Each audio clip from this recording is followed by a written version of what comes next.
ও হীরাপুরের মায়েরা আলগা আলগা বইয়ালান, দুইটা কথা শুনালান, সব সময় আপনারা ওয়াজ শুনতেন পারেন না। বেড়াইতে দূরে দূরে গিয়া ওয়াজ শোনার সুযোগ আছে, মহিলাদের এই সুযোগ কম। আলগা আলগা বইয়েন, কারণ বেরিয়েতে একখানো বইয়া ওয়াজ শুনছে এমন কোনো ইতিহাস নাই।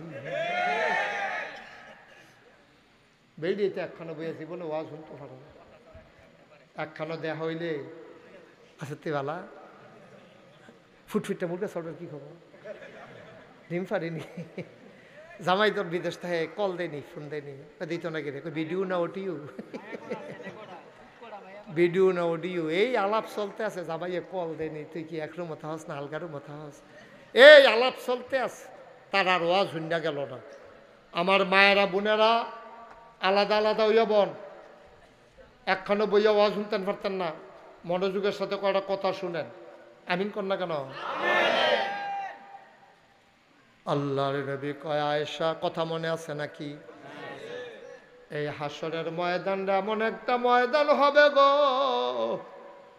এই ময়দানটার ভিতরে ফুতে মা চিনত না, মায়ের ফুট চিনত না, এমন অবস্থা হবে ফুতে আটকা ফুরা যাবে গা, দুইটা সোয়াবের লাগিয়া আমল নামা ওজন দিতে আছে, দুইটা সোয়াব কম হয়, তা আটকা চিন্না লাগব, তার মায় যাইতে আছে, ডাক দিয়া কব আম্মা আম্মা আম্মা, ফিরা চাইয়া কব খেড়ায় তোর আম্মা, আম্মা তুমি না আমার আম্মা, মনো নাই গো আম্মা, আমারে তুমি ভুললা লাইছো গো আম্মা, মনো নাই, প্রাইমারি স্কুলে যাইতাম লইয়া যে একবার হারাই গেছিলাম গা, আমারে যে মাইকিং করে দৌলতপুর কবি নজরুল গেটের গিয়া বিছেরা বার করে আনছিলা, আম্মা ভুললা লাইছো তুমি, বাঙ্গরা বাজার দিয়ে আটতে আটতে কবি নজরুল গেটও গেছলাম গা, আমারে বিছাইরা গিয়া দৌড়ে আনছো, সারাটা রাত আমারে বুকটার ভিতরে লইয়া রাখছো, কান্দার লাগিয়া তুমি ঘুমাইতে পারছো না, আম্মা তুমি আমার চিন্তা করে ঘুমাইতে পারছো না গো, নিজে না খাইয়া তুমি আম্মা আমারে খাওয়াইছো, বেজা বিছানার নিজে শুইয়া আমারে তুমি বুকটার উপরে ঘুম পাড়াইছো গো আম্মা, তুমি আম্মা আমারে চিনো না, মায় ঘাটটা ফিরাইয়া কইব এটা চিনার জায়গা না,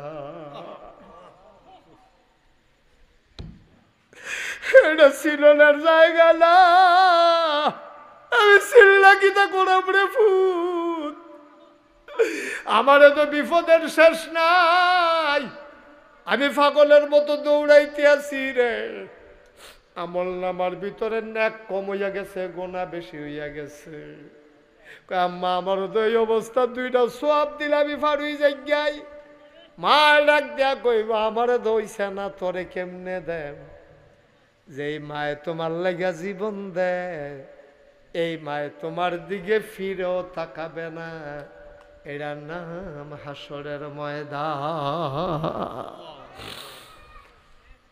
আম্মা জান আয়েশা কই ইয়া রাসূলুল্লাহ, ইয়া হাবিবাল্লাহ, কান্দাকাটি করেন কেরে, আমরা কি আল্লাহ করলেন এক কাম কম করি নাকি, আমরা হইলাম নবীর স্ত্রী, এরপরে আল্লাহ করলে সোয়াব অনেক কামাই করি, আমরা কি চিন্তা আসেনি?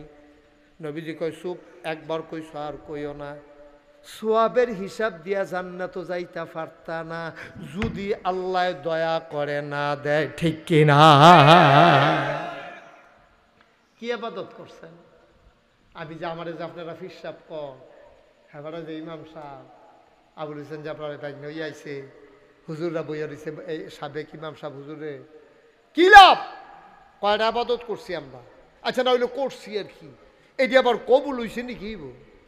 আমরা মসজিদের দুইকাশের আমরা তারা যেই নামাজ পড়ে কবুল হইছে নি এটা আল্লাহ জানে, আমরা নামাজের কোনো নমুনা আছে, এটা আগামাতা আছে, নামাজ কবুল হইতো কেমনে? তুমি কও এত নামাজ পড়ি, নামাজ দিছিলা, তোর না ধর্ম কেমনে? তুমি যে টুফিটা মাথার দিয়ে মসজিদে ঢুকছো, সুদের টেহা কিনা, ঠিক কিনা? সুদের টেহা দিয়া টুফি কিনা, ঘুষের টেহা দিয়া লুঙ্গি কিনা, কস কাটতে কাটতে আরেকবার আর ক্ষেতের লাইনের ভিতরে ঢুকিয়া হেই ক্ষেতের দান দিয়া চাউল বানাইয়া ভাত খাইয়া, আল্লাহ দেখিয়া না কিছু করছে না, অন্য কেউ হইলে তো লাথি দিয়ে বাইরে হালাই দিল না, হল ডিসকোয়ালিফাইড, তুই লাল কার্ড, মাঠের বাইরে গিয়া খেলুই থাকেন দে। আল্লাহ দেখিয়া না আপনারা মায়া করেও, আল্লাহ দেখিয়া আপনারা মায়া করে, নইলে আমরা যেই কাম করি কি মানুষের কাম নিবেন। আর যা সহাল থেকে এই পর্যন্ত কিতা করছেন, যার চারটা তেতে মিলান। আমার জিগানের দরকার কি, কোনের দরকার কি, আপনার আপনি জানেন না, আপনি স্বীকার করেন না আর কি। পাঞ্জাবি টাঞ্জাবি গাও দিয়া ফেয়ার অ্যান্ড লাভলি দিয়া সাজ্জা সুজ্জা বেড়ায় বার হয়, মনে যেন আল্লাহর অলি বার হয়েছে। বাটফারের হেডকোয়ার্টার, কথার স্টেশন নেই, কামের স্টেশন নেই। বাংলাদেশের দুর্দশ হইল আরো সবচেয়ে বেশি, টপ টু বটম সব জায়গায় মিথ্যার সয়লাভ। যে যত বড় মিথ্যা কথা কইতে পারবো তে হইল বাংলাদেশের বড় নেতা, ঠিক কিনা কয়? কেমনে কয় এত মিথ্যা কথা? আমি হিসাবে মিলাইতাম মানে বেড়া, আমরাও তো মিথ্যা কথা কইতাম, আইসুটটা জায়গা এদিন আইস মাই শুনে না, আরো কান্দা কান্দা, ঠিক রে? কেমনে এমনি মিথ্যা কথা কয়, আইসুটে না মাইসা। এটা আমি কিতা কইতাছি, ঘটনা দিয়ে একরকম কইয়া লাইতাছি আরেকরকম। আমরা সর্বনাশ হয়ে গেছি, কথার স্টেশন নাই, খাওয়ার কোনো লাগাম নাই, চলার কোনো নিয়ম কানুন নাই। সব ব্যাপারে আল্লাহ বিধান দিয়েছেন, কি খাইবা কি খাইবা না, কই যাইবা কই যাইবা না, কি কথা বলা যাবে কি কথা বলা যাবে না। এমন একটা বিষয় নাই যেটা আল্লাহ তোমারে বুঝাইয়া বুঝাইয়া বলে নাই। এই জন্য বলছিলাম আল্লাহর বিধান, নবীর তরিকা, এর বাইরে মুসলমানের কোনো জিন্দেগি নাই, ঠিক কিনা? তোমার ভাল লাগো আর না লাগো, তুমি এটার ভিতরে থাকতে হইব যদি মুসলমান হইতাছ। আরো সহজ করে কই, হ্যাঁ, ঘরের ভিতরে মেল চলতে আছে, ঘরের ভিতরে বৈঠকখানার সরকার ভাই তো ফলা ভাইনে বেড়াইয়া কি হয় হুননের লাগিয়া দরজা মরজার মধ্যে বেড়াই খেলি রয়েছে। একতে দুইজনে দুই দরজার চৌখাটের মধ্যে হেলান দিয়া দরজার ভিতরে দুই ফান্দা হাত খেলি রয়েছে। এর ভিতরে মুরব্বী একজনে কইছে ঠান্ডা ইয়ে দরজাটা বন্ধ কর। দুই ফলায় যে দরজার মধ্যে খেলি রয়েছে চৌখাটে হেলান দিয়া, তো যে বেড়ায় দরজা বন্ধ করতে গেছে হ্যাঁ বেড়ায় কি তা কয়, ও তোমরা হইলে ভিতরাইও না হইলে কথা করা, হইলে ভিতরাইও না হইলে, কারণ দরজা বন্ধ করতে হইলে তোমার হয় বাড়ি নিতে হবে না হইলে ভিতরে আনতে হবে না হইলে দরজা বন্ধ করে যেত না, তো বন্ধ করুন যাবো হইলে ভিতরে নাহলে বাড়ি দাও, দরজা বন্ধ করো মন। আল্লাহ এই কথাটা ১,৫০০ বছর আগে কইছে, উদখুলু ফিস সিলমে কাফা, এই ভিতরে না হইলে বাইরে যা। ইসলাম মানতে চাইলে পরিপূর্ণভাবে মানবা। এরপর আল্লাহ আবার কিতা কয় শুনেন না, আল্লাহ কয় আফাতুমিনুনা বিবাযিল কিতাব ওয়া তাকফুরুনা বিবায। তোমরা যে চৌকাঠটা খেরা দিলা ঘরে বাইরে হয়, ভিতরেও নইলে বাইরে যাও, তোমরা এটা কি খেরা শিখছো, দরজা বন্ধ করলে যাইবা কো? আল্লাহ কয় বান্দারে, ও বান্দা যদি আল্লাহরে মানতে চাস বালা কইরা মান, বাটফারি মানার দরকার নাই। আফাতুমিনুনা বিবাযিল কিতাব ওয়া তাকফুরুনা বিবায। তোমরা কি কোরআনের কিছু অংশ মানো আর কিছু অংশ মানো না? এইরকম কোনো ইসলাম নাই। মানতে হলে পরিপূর্ণ মানবা, আর নইলে অস্বীকার করে কাফের হয়ে যাও। তোমার তে ভালা ভালা বেড়াইত কাফের আছে, এর লাগিয়া আল্লাহর একটা ফসমের ক্ষতি হইছে না, ঠিক কিনা? তোমার তে ভালা ভালা বেড়াইত কাফের আছে, দেখতে মোড়া টেহাওয়ালা। পৃথিবীতে যত টেহা পয়সা সব হইল কাফের, আর শুনে সব ধনী। আমরা মিডল ইস্টে কিছু ধনী আছে, কিন্তু সবচেয়ে ধনী যারা বিল গেটস, তারপরে গিয়া জেলেন্সকি, তারপরে গিয়া আদানি গ্রুপ, এটি হইল সবচেয়ে বড় টেহার মালিক। সবচেয়ে কাফের, কোনোটা হিন্দু, কোনোটা ইহুদি, কোনোটা খ্রিস্টান। বড় বড় বিল্ডিং যেটি দেখতে আছে অধিকাংশ কাফেরেরা মালিক। ধনী মানুষ খুব কম। এটা এই যে বুর্জ খলিফা, এটা একটা দৃশ্যমান একটা জিনিস। তারপরে টুইন টাওয়ার মালয়েশিয়া, এগুলা দেখার ভিতরে, কিন্তু বড় বড় যে স্থাপনাগুলা অধিকাংশ হইল ইহুদি কাফেরদের। তারপরে বড় বড় টেহাওয়ালা কাফেরদের। বড় বড় যত কোম্পানি, আমরা যে কইতাছি না ইহুদিদের জিনিস আমি কিনতাম না, আমি এই কথাটার পরে আমরা ঘরও চাইলাম, চাইছেন ইহুদিদের জিনিস কিতা কিতা আছে, চাইয়া দিয়ে আমার ফাওয়াতে মাথা পর্যন্ত অনেক জিনিস আছে ইহুদিদের। কারণ বড় বড় কোম্পানিগুলা সব তারা দখল দিয়া বইয়া রয়েছে, ঠিক কিনা ক? আপনি কিন্তু ফুসুত ফানি খাইতেন, কিছুত ফানি, ফুসুত ফানি, ওই যে কোক, সেভেন আপ, অধিকাংশ হইল কাফেরদের।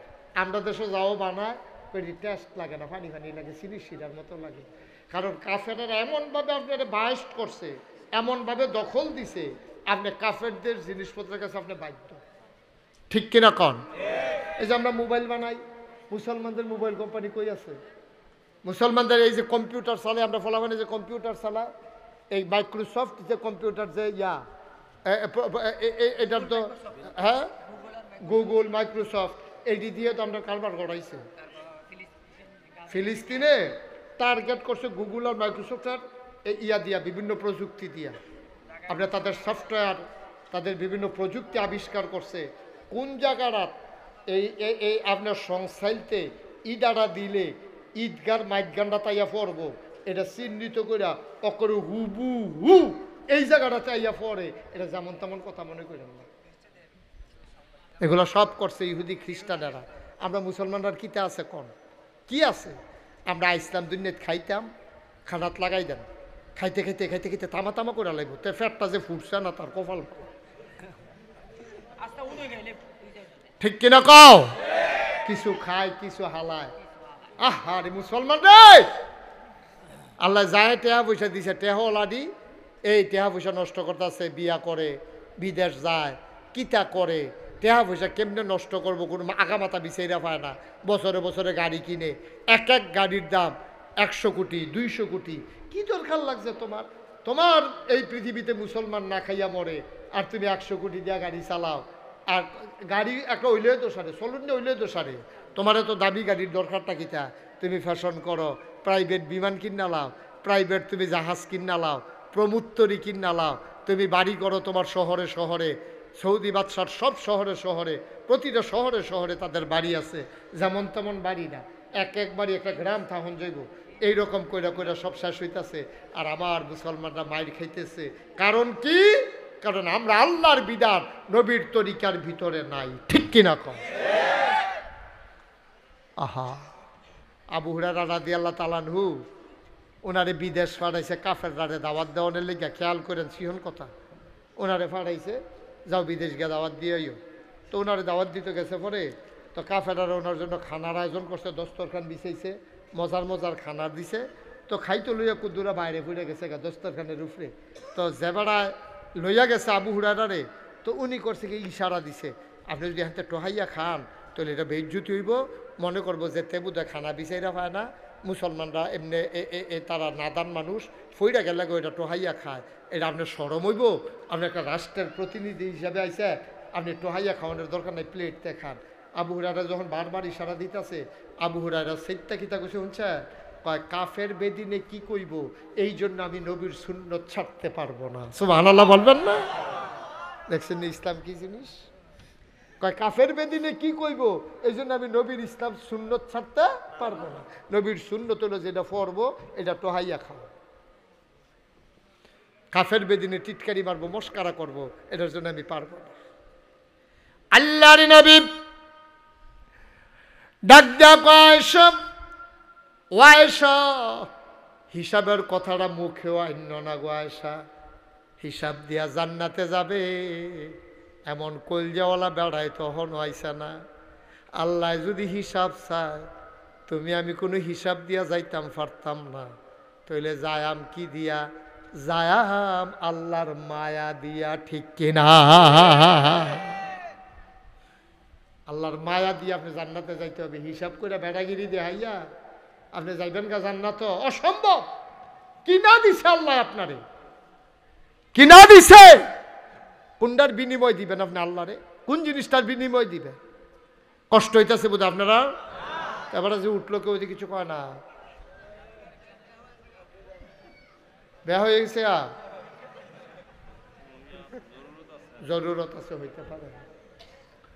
এই জরুরত টরুরত লইয়া সিফা দিয়া বইয়া থাক, প্রত্যেক দিন কোনো এখন ওয়াজ হয় না। মনোযোগের সাথে একটা বুঝ লইয়া যায়। আমার তো ফলাফান যারা আছো ঠান্ডা মাথায় বসো, তোমাদের জন্য প্রেসক্রিপশন আসতে আছে। সামনের দিকে কেমনে চলন লাগবে এই ব্যাপারে তোমাদেরকে রুটিন দিতে আসি। হ্যাঁ, কথা কয় না না।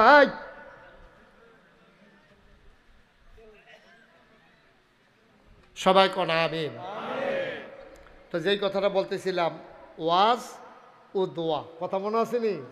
এই ওয়াজ হলো শুধু এইটা মনে রাখবেন, বিধান মানব কার? তরিকা মানব কার? এই ক্ষেত্রে আমার আব্বাও নবীর তরিকা আল্লাহর বিধান অনুযায়ী যদি না হয়, আমি আব্বার কথাও মানি না, ঠিক কিনা? বাপ হিসাবে শ্রদ্ধা করি, দাদা হিসাবে শ্রদ্ধা করি, ফির সাহেব হিসাবে শ্রদ্ধা করি, সব ঠিক আছে, ইমাম সাহেব হিসাবে মর্যাদা দেই, কিন্তু কথাটা যদি কোরআন সুন্নাহর বাইরে হইয়া যায়, তখন হুজুর আমি মনে করে যে হুজুর কথাটা হইছে না। এটাই হলো ইসলাম।